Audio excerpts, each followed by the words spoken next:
to my loyal followers. I really appreciate you guys coming to Marty's place.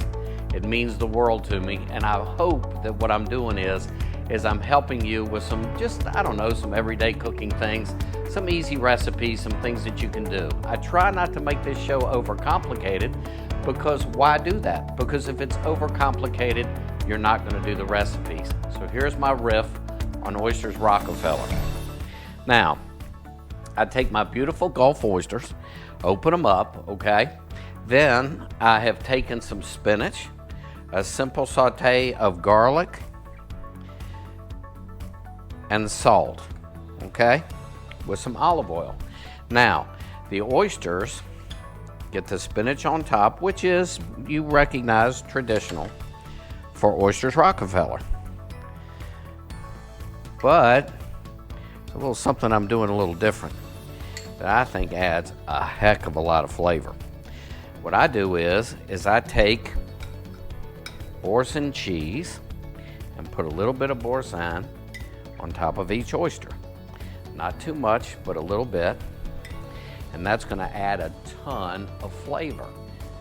Now, after I get my oysters topped with my boursin cheese, go ahead and do a little bit of grated parm. A little bit of grated parm on top of each one. These look great, don't they? I just love this flavor. I know that Oyster Rockefeller purists are gonna hate me and say, oh my goodness, you just don't do Oysters Rockefeller that way, but this is the way I do mine. People tell me that they really like them. So after I do the Parmesan on all of them, I'm gonna go do a little breadcrumb. So here's a little breadcrumb on top of each. Now the breadcrumb I'm putting on here because I want some of the moisture from the spinach and the cheese to be absorbed. Now what I'm gonna do is I'm gonna teach you the correct wine to go with Oysters Rockefeller is a Sauvignon Blanc. This happens to be a Frog's Leap Sauvignon Blanc. It has an awesome flavor. So good. So the Sauvignon Blanc, the Oysters Rockefeller, now what I'm going to do is I'm going to put the Oysters Rockefeller in the oven, let them bake, and then in a few minutes I'll show you what they look like.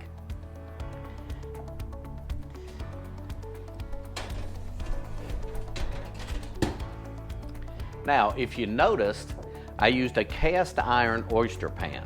And the reason why I did that was because when the cast iron heats up, it not only cooks the oyster from the top, where the toppings are, but it also cooks from underneath. It makes a quicker cook time, and you can find them in any gourmet shop that sells cookware. Well, in addition to the Oysters Rockefeller that are baking in the oven, I'm going to show you how to do a piece of real Chilean sea bass. Chilean sea bass has an interesting history because at first it was called Pacific toothfish. It had a real nasty tooth pattern to the front of it, and so that's why it was called Pacific toothfish.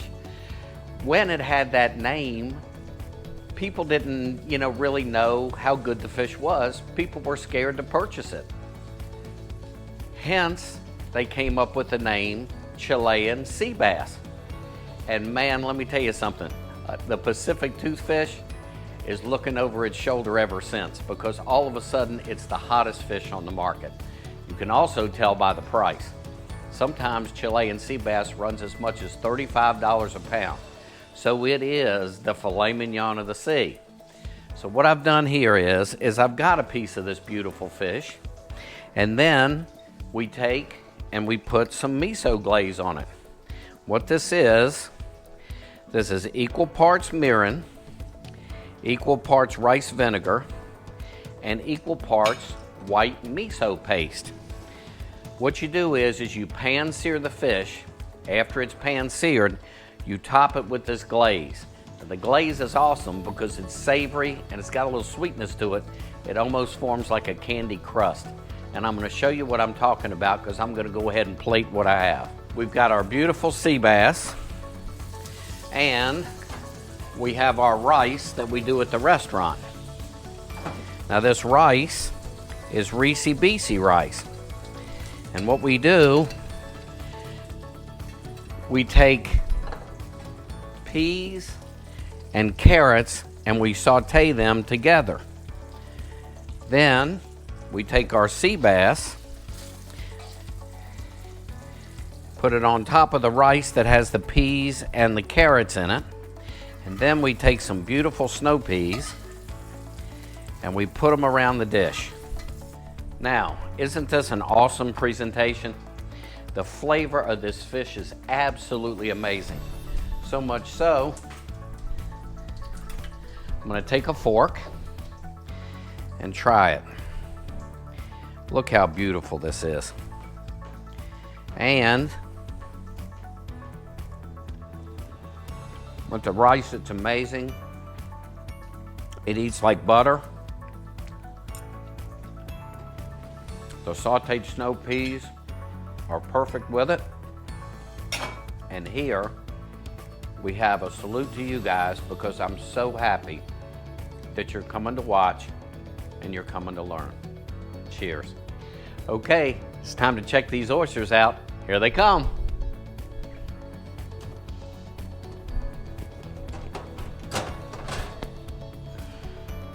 Now look at that. How about that? Now, the important thing is, how do they taste? So I've got a guy here that loves oysters, and I'm sure that he wouldn't mind me giving him one. So Q, step up, sir. Here's your oyster. Try that. Let me know what you think. Oh my gosh. See, they're good, aren't they? Wow. See? All right. So see, even my guy on camera, even he likes them. And I'm sure you're gonna love them. Everything I'm trying to do for you, remember, easy, simple, great flavors. Thanks for watching.